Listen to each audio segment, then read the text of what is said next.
50 koronavirus kasu positibo berri zenbatu dira Nafarroan azken egunean.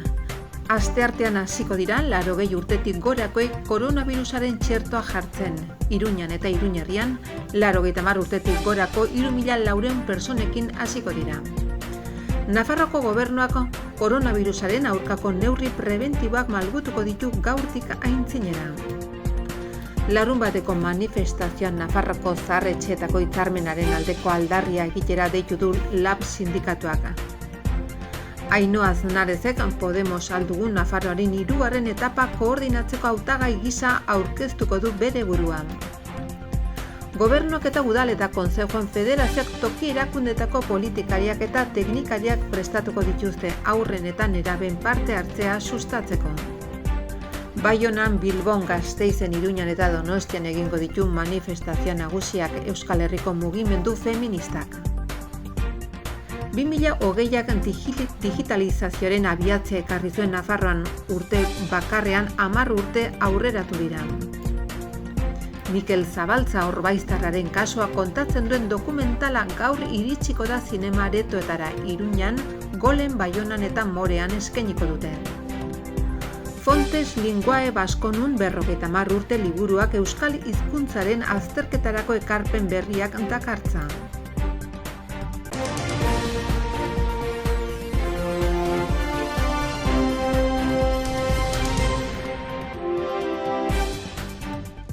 Mila 573 PCR eta antigenoen frogak egin ziren ostegunean Nafarroan eta 50 positibo ondorioztatu dira. Positiboen tasa 3,2 dago une honetan.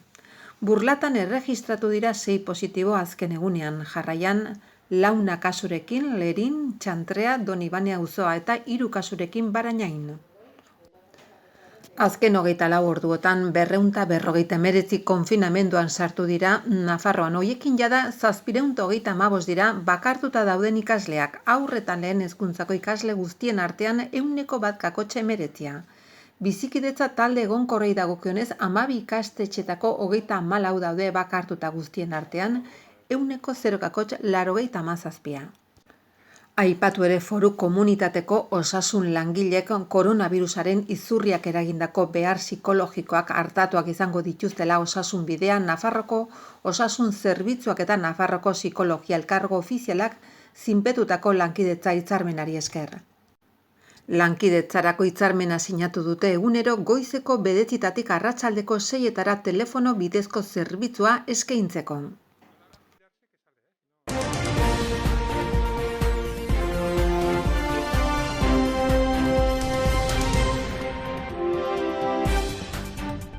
Osasun bidea Nafarroko osasun zerbitzua atzo hasi da koronavirus txertatze kanpainan aurreikusitako lehen populazio taldei hitzordu ematen.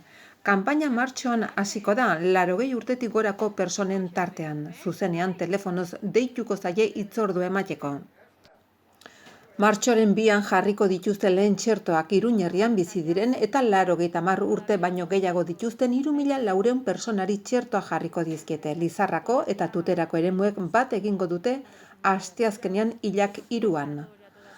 Azpilagaina eta Arrotxapeako kiroldegiak izango dira lehen asterako prestatutako txertaketa puntuak. Hoiek formatua eguneratzen joango da eta lehen mailako arretako langilek garatuko dute.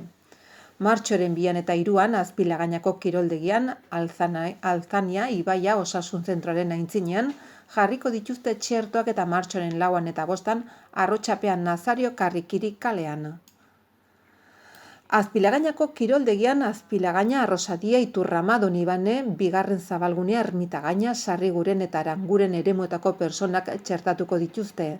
Arrotxapeako kiroldegian berriz, Arrotxapea, Txantrea, Buztintxuri, Sanduzelai, Ansoain, Burlata, Atarrabia, Uarte, Berriozar, Aldezarra, Mendillorri, Zizurretxa Bakoitz, Noain, Barañain eta Orkoien. Osasun sailak azpimarratu du osasun bideko profesionalak harremanetan jarriko direla adinez nagusiekin hitzordua jasotzeko.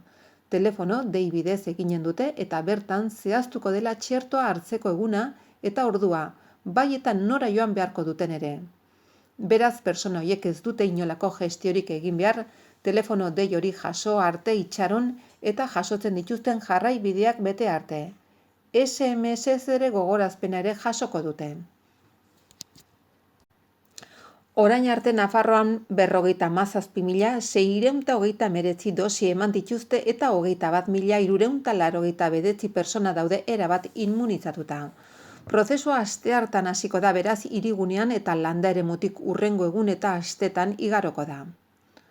Osasun departamentuak espero du apirilean dosi hornidurak handituko direla eta txerto mota berriak sartuko direla baieztatzen denean.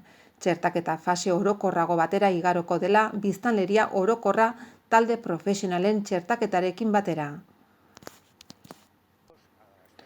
Horrela, osasun bideak txertaketa plan intensibo eta estensibo bat gauzatuko du Nafarroko oinarrizko eremu guztietan. Bigarren fase horretan adintarte nagusien eta txikienen arteko txertoa jarriko da. 80 urtetik gorako pertsonen atzetik 70 eta 79 urte bitartekoak iritsiko dira. 53.700 pertsona baino gehiago eta ondoren 60 eta 79 urte bitartekoak 70.800 pertsona inguru. Halaber, koronavirusaren gaixotasun larria izateko arrisku baldintzak dituzten 60 urtetik beherako pertsonak lehenetsiko dira protokoloaren arabera. Talde hori osasun publikoaren batzordearen esparruan zehazten ari da. Fase honetan, baliteke biztanlek eurek hitzordua eskatzea artikulatzen diren kanalen bidez. Hau da, osasun karpeta personala, webgunea, telefono deien zentroa eta bar. Informazio kanpaina batek beharrezko xehetasunak emango ditu eta beraz, oraingoz ez da inolako kudeaketarik egin behar. Osasun zentroek datu personalak eguneratuta izan ezik beste egoera batzutan gertatzen den bezalaxe.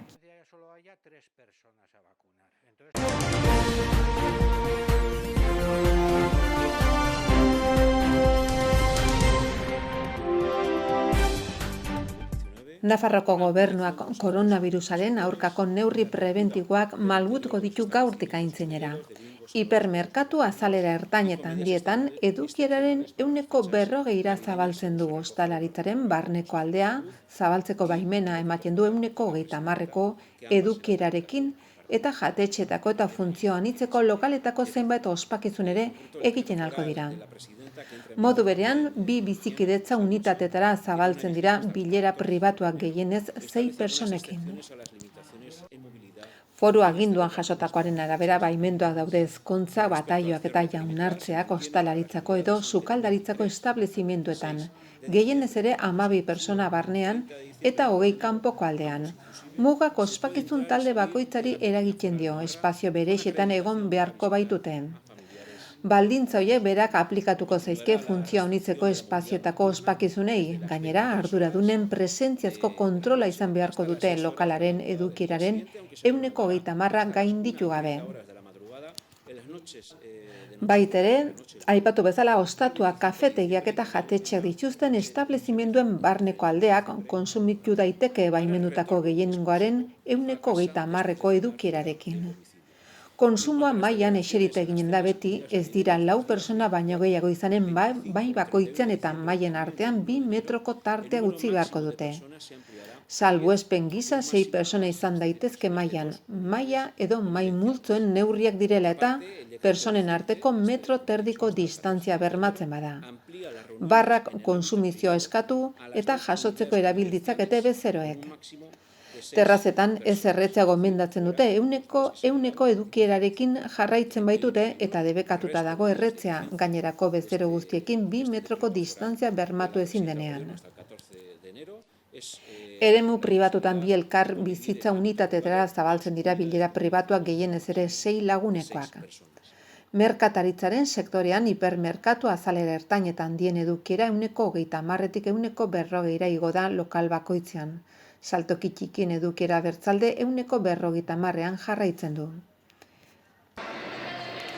Kirolaria dagokionez espazio itxietan zuzendutako gorputz eta kirol jarduerak egiteko taldeak 10 lagunekoak izan daitezke, orain arte 6 lagunekoak ziren. Gainera, foru aginduak dionez, korrikalariek maskara eraman behar dute pertsonen arteko 1 metro distantzia bermatu ezin badute. Monumentuetan, erakusketaretoetan eta museoetan bisita gidatuetarako taldeak gehienez ere 18 pertsonakoak izan daitezke kanpoan egiten direnean orain arte 12 ziren. Turismo aktiboaren eta naturaren irtera gehienez ere 18 laguneko taldeentzat ere onartuko dira. Azkenik, beilatokietan, funerarietan parte hartzen duten pertsonen kopurua 25-tik 50 pasatzen da, kanpoko aldean.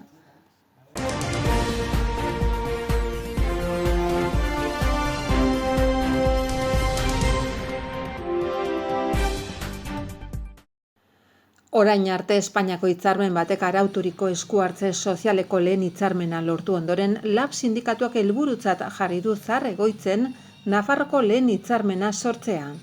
Sektore hori erabat feminizaturik dago eta oso egoera larria du privatizazioaren, prekarizazioaren eta bitartekoen faltaren ondorioz. Beraz, aipaturiko helburu hori lortzeko, LAB bertze sindikatuekin egoitzetako erabiltzaileekin eta familikoekin jarriko da harremanetan baita Nafarroko gobernuarekin ere.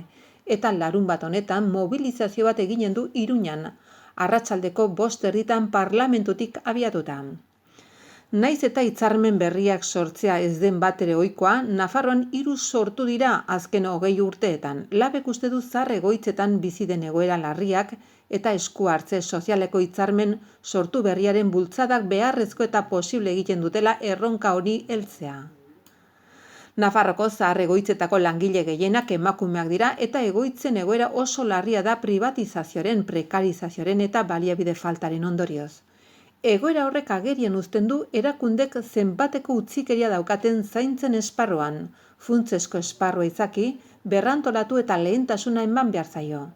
Nafarroko gizartearendako erronka estrategikoa da zaintza sistema publiko komunitario bat sortzea. Esparru sindikalak, mugimendu feministak eta pentsiodunen mugimenduak sarritan eskatu dutena. Hitzarmenak 2 urrats garrantzitsu ekarriko lituzke. Alde batetik negoziazio eremu hori Nafarrora ekarriko litzateke eta beraz, egoitzetako langilek eta haien ordezkariek lan baldintzen erregulazioan zuzenean parte hartzeko eskubidea irabaziko lukete. Bertze aldetik sektoreko lan baldintzak nabarmen hobetuko lirateke, esku-hartze sozialean gertatu den bezala. 2 urrats horiek eskutik doazela frogatu da, lan baldintzen estatalizazioa prekarizatzeko bide bat da eta aldiz negoziazio kolektiboko esparru propio batean aurrera egitea lanbidea duintzeko aukera paregabea da. Oso adierazgarria da LAB sindikatoren iritziz alderatzea batetik 3. adinekoen egoitzetan estatuko hitzarmenarekin lan egiten duten langileen lan baldintzak eta bertzetik desgaitasuna duten pertsonak artatzeko zentroetan Nafarroko hitzarmena berrituarekin lanean ari direnenak. 2 eremu horietan ezaugarri bersuko lana egitean da, baina aldeak nabarmenak dira, adibidez, 11 urteko antzinatasuna duen adinekoen egoitzetako zaintzaile batek 653 euro gutxigo kobratuko lituzte eta 32 egun gehiago egingo lituzte desgaitasuna duten pertsonentzako zentro bateko zaintzaile bate baino. LABen iritziz zahar-egoitzen hitzarmen probintziala Nafarroko egoitzetan bizi den egoera larriari aurre egiteko beharrezko 3 neurri estrukturaleko bat da. Bertzen neurri bat litzateke ratio legea, lankargak benetan arinduko dituena eta egoilarrek jasotzen duten arreta hobetuko duena. Eta 3. neurria litzateke publikotasun plan bat, gaur egun Nafarroko gobernuak zuzenean adinekoentzako 2 egoitza bakarrik kudeatzen baititu, Iruñako El Vergel eta Lizarrako Santo Domingo. Bien bitartean ordea plazak konzertatzen ditu 52 egoitza eta eguneko zentroetan gehienak kudeaketa pribatukoak.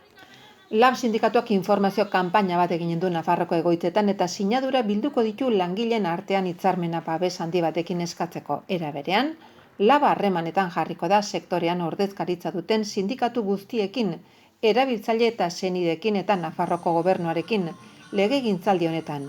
Nafarroko zahar-egoitzen hitzarmena sortzea ahalbidetuko duten akordioak bilatzeko. LABen iritziz funtsezko zerbitzu publikoa denez eta zati batean Nafarroko gobernuak hitzartua denez, Nafarroko parlamentuak eta gobernuak zuzenean inplikatu beharko dute egoitzen hitzarmena lortzeko. Horrela jokatu zuten esku-hartze sozialeko hitzarmena sortzeko prozesuan eta desgaitasuna artatzeko zentroen hitzarmena berritzeko prozesuan.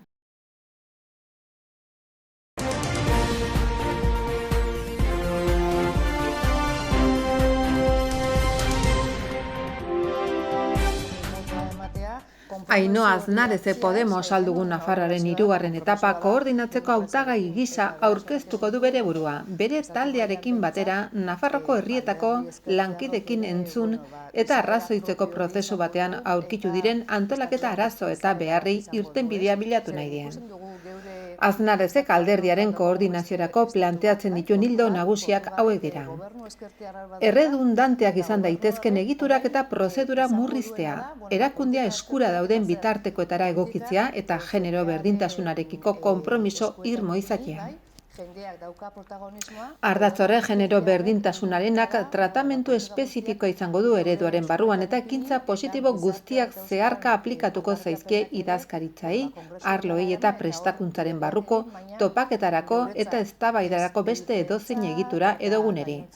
Arreta berexia jarrita zirkuluetan hoiek baitira alderdiaren indarguneak eta garapena oinarritzen dituzten oinarriak. Kaleak eta plazak berreskuratzeari hurbiltasunari eta egunerokotasunari erreparatuko zaiela azaldu dute. Helburu hori lortzeko garrantzi berexia emango nahi diote barne eztabaidari. Ahalik eta zabalena eta demokratikona izan beharko baitu prestakuntzaren ildo ideologiko eta estrategikoarekiko koherentzia babesten duten mugak errespetatuz eta errespetutik eta forma honetatik abiatuta landuz.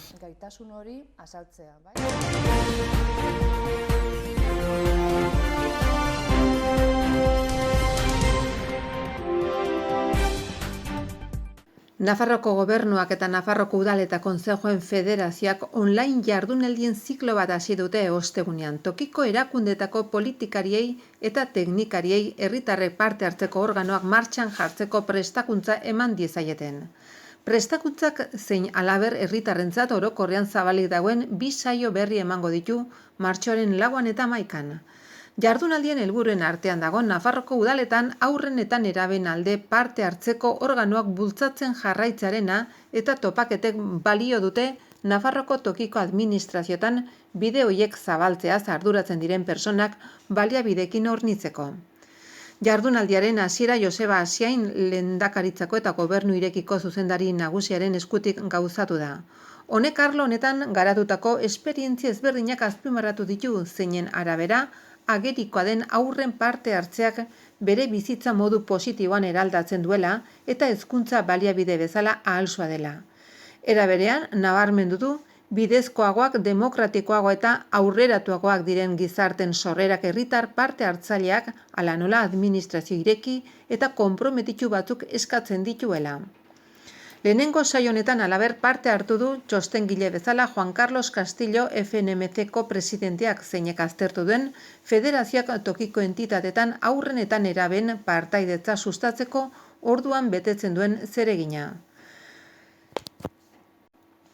Bestalde Maider Gabilondo Nafarroko UNICEFeko koordinatzailea udalerritan zentratu da haurren eskubideak gauzatzeko eremuak izateagatik. Horrez gain, Jorge Castellanos, Valentziako Unibertsitateko zuzenbide konstituzionaleko irakasleak haurren eta nerabeen parte hartzea ikuspegi politiko eta juridiko batetik aztertu du. Bigarren saioan heldu den ostegunean martxoak 4 Marcos Castel haur eta gazten dinamizatzaile soziokulturalak eta Magda Perez Monzoneko udaleko partaidetza esparruko administratiboak udalerri honetako haurren parte hartzearen esperientzia azalduko dute. Haurren parte hartzea udalerrietan garai eta aukera berriak izango da 3. saioko gaia. Martxoren 11 zeinetan txostengileak izango diren Ofelia Kulebradas, Haurtzaro Nerabezaro eta Gazteriako batzorkide ordezkaria eta Isabel Vallejo, Alkobendaseko udaleko haurren eta nerabeen parte hartzerako teknikaria.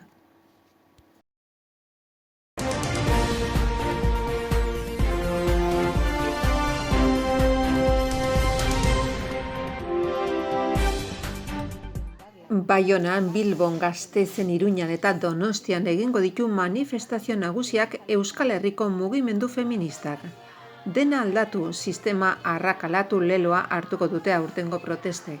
Iruñan auzoka izanen dira mobilizazioak, arratsaldeko 7 eta 8 eta herrika ere antolatuko dituzte. Sistema kapitalista, heteropatriarkal eta arrazista arrakalatzeko feminismoan antolatu eta kolektiboki borrokan jarraitu behar dela defendatu dute Donostian egindako agerraldian. Krisi hau etzen pandemiarekin hasi eta Euskal Herriko mugimendu feministan orain ez gara isilik eta geldi egongo. Kaleak hartzea inoiz baino garrantzitsua dela nabarmendu dute antolatzaileak. Erosoa baldin bada ere. Ez dago balio, ez eremu mikroan, ez da makroan ere.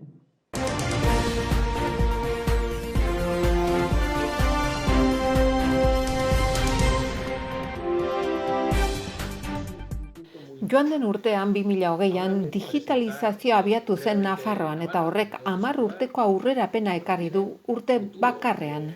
Telekomunikazio eta digitalizaziorako zuzendari nagusiak online egindako solasaldi batean adierazi duenez. Bertan Europako funtsen eraginkortasun handiena lortzearen garrantzia azpimarratu du.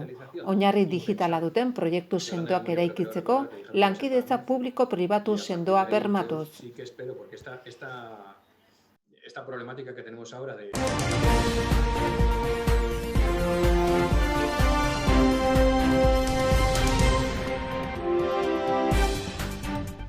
Non dago Mikel? Mikel Zabaltza gazte orbaiztarraren historia kontatzen du.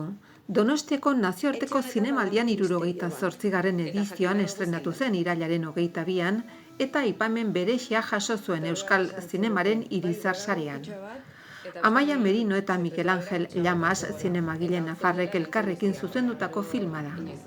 Orbaizetako gaztea atxilotu eta agertu bitartean igarotako 20 egunen kontaketa egiten du filmak. Etako militante batekin hasita Guardia Zibilak Zabaltza atxilotu egin zuen 1985ean. 20 egunez desagertuta egon ondoren haren gorpua Bidasoa errekan agertu zen. Zabaltza desagertuta egon zen egun horietan bersio ofizialak eragindako mesfidantzak bultzatuta protesta hauniz egin eta eztanda sozial handiak izan ziren Euskal Herrian. Zabaltza torturatuta hil zela uste zuen jendeak oro har, baina inoiz ez zuten inork ez epaitu ez zigortu. 2020ko azaroaren 35 urte bete ziren Zabaltza hil zenetik. Gaur 13 zinema aretoetan estrenatuko da Non dago Mikel dokumentala. Iruñan, Golem Baiona eta Morea zinema aretoetan izanen da ikusgai eta sarrerak salgai daude dagoeneko.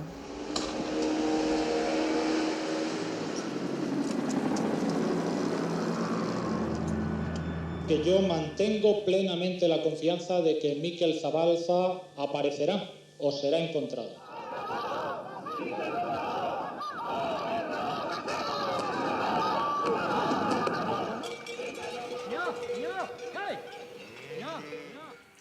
Oso garbi eduki behar du jendeak, gure mutila ez zara, eta tarrata ez da simpatizante ere ez zara.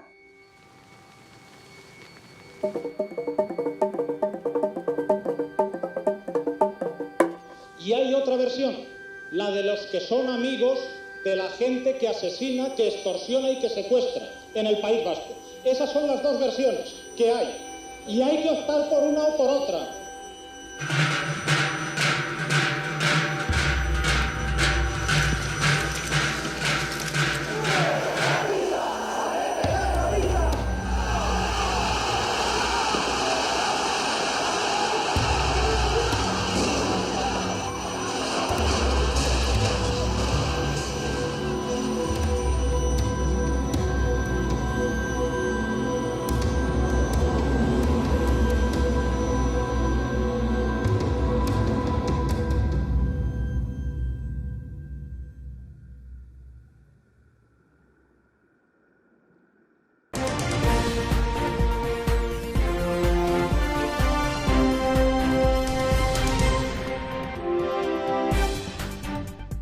Bianako Printze erakundea kultura zuzendaritza nagusiak euskal hizkuntzaren gaineko ikerketa monografiko bat argitaratu du zeinetan Fontes, Linguae, Baskonun, Estudia et Documentae Zientzia aldizkariak 2019an betetako 50. urte muga ospatzeko Kongresu Internazionaleko txostenak biltzen diren. Horrez gain argitalpenaren kudeaketan aldaketak egin dira, erredakzioaren kontseilu berri baten izendapenarekin. zabalagoa eta internazionalagoa. Scopus zientzia datu basearen ezarpenarekin eta Open Journal Systems plataformaren implementazio prozesuarekin. Bere ibilbidean zehar euskal linguistikan erreferentea den argitalpena bihurtu da, estandar akademiko internazionalekin egokituz eta aztergai diren arloak edatuz. Liburuaren aurkezpena eginda Biana Printzia erakundea kulturako zuzendaria den Ignacio Apeztegiaren eta Nafarroko Errege Artxibo Nagusia aldizkariaren zuzendaria den Ekaitz Santaziliaren eskutik. 2019an zehar ospatutako 50. urtemugaren oroitzapenezko ekitaldiekin amaitzeko Fontes Linguae Vasconun 50 urte ekarpen berriak euskararen ikerketari Nuevas aportaciones al estudio de la lengua vasca liburua argitaratu da. Argitalpenak Ekaitz Santazilia, Dorota Krajesba, Eneko Zuloaga eta Borja Aristimuñoren eskutik zuzenduta 2019ko martxoan ospatutako FLV 50 urte metodo eta joera berriak euskal linguistikan izeneko Kongresu Internazionaleko txostenak biltzen ditu. Obrak euskal linguistikaren eta literaturaren egungo egoeraren berri ematen du. Horretarako ikertzaile sagaratu eta nobelen partaidezakin kontaktatu da diaktologia, hizkuntzaren didaktika, filologia, gramatika, erretorikoa, tipologia linguistikoa, linguistika historikoa, itzulpengintza, literatura, onomastika eta soziolinguistika bezalako gaiak garatzeko.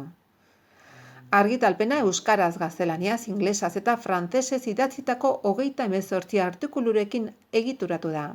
Bere zeregina panorama nazionaleko zein internazionaleko erakunde ezberdinetan euskal linguistika, filologia eta literatura esparruetan garatzen duten ikertzaileen ekarpenekin.